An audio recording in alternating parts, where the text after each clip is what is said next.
But I think that Breaking Bad fails to show communities some of the other side of it. So you have these people that are producing it in a lab where it's effectively managed. But what Breaking Bad doesn't show is that for every pound of crystal methamphetamine that is produced, there are 7 pounds of hazardous waste that is a byproduct.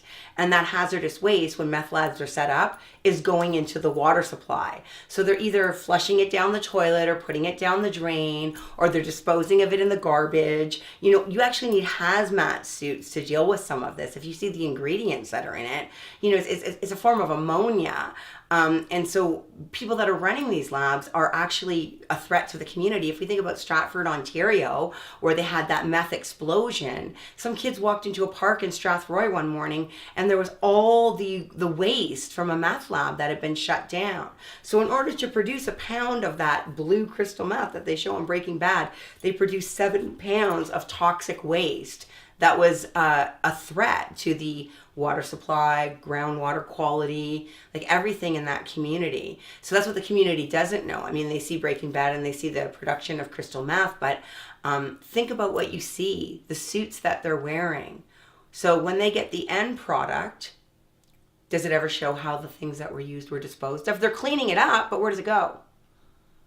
Well, I'm sure that the people that are producing meth in our communities are being ultra responsible and putting that in bins and taking it up someplace where it can be stored, like radioactive waste in like pools that are controlled by the government and regulated, right? They wouldn't just pour it in the ground or the river or put it down the sink, would they? That's not a threat to my drinking water, is it? Yeah, we should all pay attention to this. It has environmental considerations for all of us. You could be living next to a place where someone's putting this into your groundwater. How do you know? And you grow tomatoes or something. Yeah, I mean, there's consequences for this as well for communities, right? And they have been, more than any other product, this product has been aggressively marketed to underage children. So in the Stratford area, they're putting it in little packets and calling it Quick, and they had the little stamp of the the Quick Rabbit on it there that drinks the thing. And it was like middle school kids, so like grades 7 and 8, telling them to put it in their milk at lunch, and it would make them feel like Superman, right? Wow. And the reason is, I mean, you got to give it to them for marketing, right?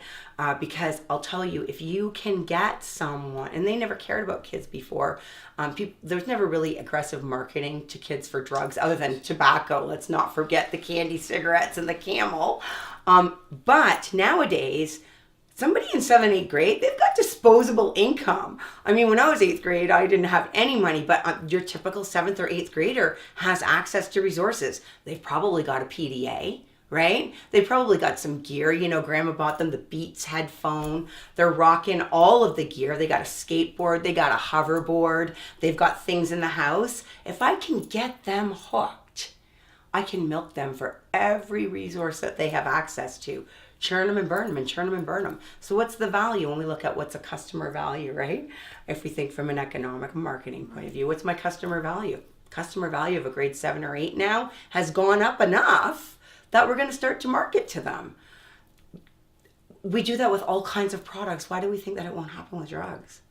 As kids have more access to resources and disposable income, the people that produce drugs and profit from it will become more aggressive at marketing to that. They want that market share, and they're going to get it. If you or a loved one are looking for help with substance abuse, call our 24/7 helpline at 1-800-615-1067. A caring addiction advisor is awaiting your call.